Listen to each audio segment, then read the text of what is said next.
Hello बच्चों, law of chemical combination का next जो लॉ है हमारा वो है law of multiple proportion. Law of multiple proportion, सबसे पहले हम इसका डेफिनेशन देखते हैं। लॉ ऑफ मल्टीपल प्रोपोर्शन कहता क्या है? बोलता है if two element can combine to form more than one compound, the mass of one element that combined with a fixed mass of the other element are in the ratio of a small whole number. मतलब क्या हुआ?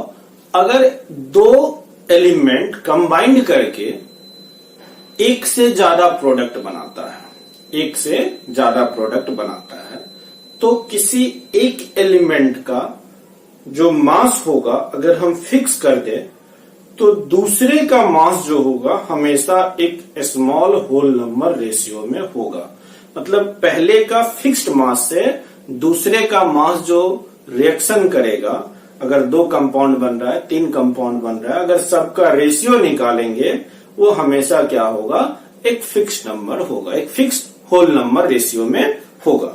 अब क्या है, इसको एक example से समझते हैं। इसको एक एग्जांपल से समझते हैं। जैसे हम पढ़े हैं हाइड्रोजन और ऑक्सीजन अगर कंबाइंड होता है तो दो प्रोडक्ट देता है, या तो वाटर बनेगा या तो हाइड्रोजन पेरोक्साइड बनेगा, है ना। हाइड्रोजन पेरोक्साइड बनेगा, H2O2 के साथ रिएक्शन करने के बाद या तो H2O बनेगा या तो H2O2 बनेगा, है ना। ये हुआ। अब क्या है, हम दोनों को एनालाइज करते हैं, वाटर को एनालाइज करते हैं और हाइड्रोजन पेरोक्साइड को भी एनालाइज करते हैं। तो यहां पे हाइड्रोजन का मास जो है 2 है, ऑक्सीजन का मास 16 है। यहां पे हाइड्रोजन का मास 2 है, ऑक्सीजन का मास 16 है। यहाँ पे दो हाइड्रोजन का 2, एक ऑक्सीजन का 16, दो हाइड्रोजन का 2 और दो ऑक्सीजन का 16 इंटू 2, है ना। 16 इंटू 2 32 हो गया यहाँ पे। अब क्या बोलता है definition?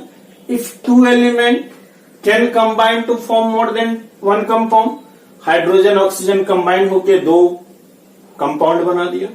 The mass of the one element, mass of the one element that combined with the fixed mass of the other. ये देखो, अदर का मास क्या होना चाहिए? फिक्स्ड होना चाहिए।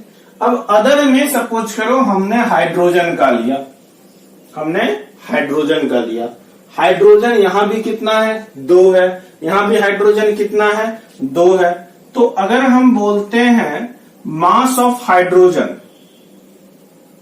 मास of hydrogen in water by mass of hydrogen in H2O2, है ना। क्या बोला कि the mass of one element that combined with the fixed mass of the other element are in the ratio of a small whole number. हम इसका ratio निकाले हैं तो फिक्स्ड मास है। फिक्स्ड मास किसका है? हाइड्रोजन का हमने मास फिक्स कर लिया, दो दोनों है। तो यहाँ पे कितना होगा देखो, तो रेशियो कितना होगा जल्दी बताओ। वाटर में 16 और ये 32, मतलब 1/2, 1:2, 1:2। तो ये 1:2 के रेशियो में होगा। और हम चाहे तो दूसरा एग्जांपल भी ले सकते हैं, दूसरा एग्जांपल, तीसरा एग्जांपल भी लेके देखते हैं क्या। क्योंकि हम वही बात बोले, हमेशा वाटर ही क्यों ले, हम हमेशा वाटर नहीं ले सकते हैं, हम दूसरा कंपाउंड लेते हैं। सपोज करो कार्बन और ऑक्सीजन, कार्बन और ऑक्सीजन रिएक्शन करके कार्बन का डाइऑक्साइड बनाया और कार्बन का मोनोऑक्साइड बना दिया, कार्बन मोनोऑक्साइड बना दिया। यहाँ पे कार्बन का वेट देखेंगे तो 12 है, ऑक्सीजन का वेट देखेंगे 32 है। यहाँ पे कार्बन का वेट देखेंगे कितना है? 12 है। ऑक्सीजन का वेट देखेंगे कितना है? 16 है। तो यहाँ पे किस एक का मास फिक्स करना है, तो यहाँ पे अभी इसका मास फिक्स है, सेम है तो फिक्स है। अगर नहीं, अब मन होगा नहीं सर हमें इसका मास फिक्स कर देते हैं, ऑक्सीजन का मास फिक्स करते हैं, तो इसको ऐसा भी कर सकते हैं, इस रेशियो को डबल कर दो, ये 24, तो ऑक्सीजन कितना हो जाएगा 32 हो जाएगा। अब देखो ऑक्सीजन का मास फिक्स हो गया, तो ये क्या है, रेशियो क्या है अभी 12:24 है ना, 12:24 के रेशियो में होगा। तो यहां से फिर से क्या निकलेगा, ये 1:2 के रेशियो में निकलेगा, ये 1:2 के रेशियो में निकलेगा। और एक एग्जांपल लेके देख रहे हैं हम, एक तीसरा एग्जांपल भी हम लेके देख रहे हैं। तीसरा एग्जांपल, सपोज करो नाइट्रोजन और ऑक्सीजन N2 और O2 का रिएक्शन होता है, तो इससे क्या क्या कंपाउंड बन सकता है, NO भी बनता है, NO2 भी बनता है, N2O भी बनता है ना, N2O5 भी बनता है, ये अलग अलग कंपाउंड बना।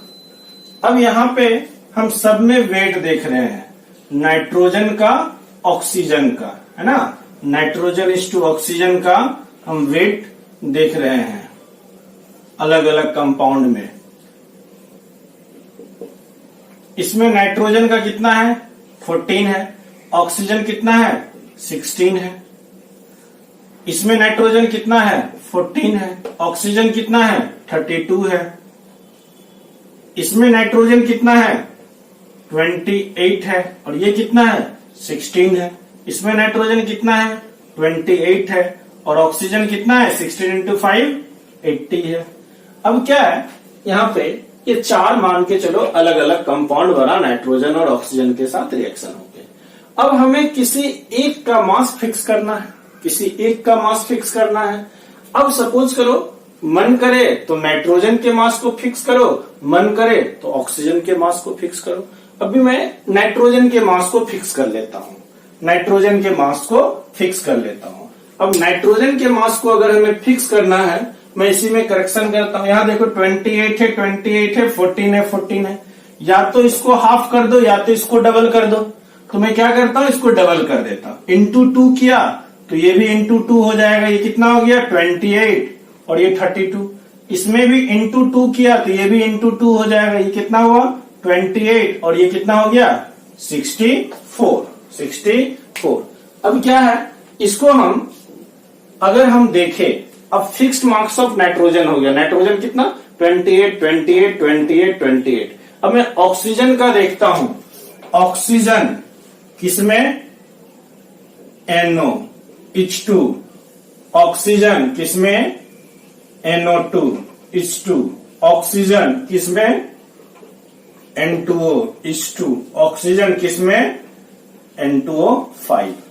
यहां पे कितना है 32 H2, 64 H2, 16 H2, 80, 16 से चला जाएगा ये, तो 2:4 4:1 1:5। तो ये हमारा एक सिंपलेस्ट होल नंबर रेशियो निकल गया, ये हमारा सिंपलेस्ट होल नंबर रेशियो निकल गया। हम लोग क्या करेंगे, क्वेश्चन बनाने में किसी एक का मार्क्स हम लोग फिक्स कर लेते हैं, किसी एक का मार्क्स फिक्स कर लेते हैं। बहुत बार हम लोग क्या करते हैं, परसेंटेज में कर लेते हैं कि 14 के लिए 16 है तो 100 के लिए कितना होगा, है ना, सबको परसेंटेज में निकालते हैं, फिर जाके सॉल्व करते हैं। हम आगे देखेंगे, इसमें न्यूमेरिकल्स बनाएंगे, न्यूमेरिकल्स बनाने में हम लोग परसेंटेज का यूज करेंगे। फिक्स्ड मास हम लोग 100 लेंगे, 100 में कितना होगा, फिक्स्ड मास हम लोग 100 लेके बनाएंगे। जो हम इसके बाद इस टॉपिक में हम लोग न्यूमेरिकल्स बनाएंगे हर एक टॉपिक का, तो वहां पे मैं बताऊंगा किस तरह से सॉल्व करते हैं।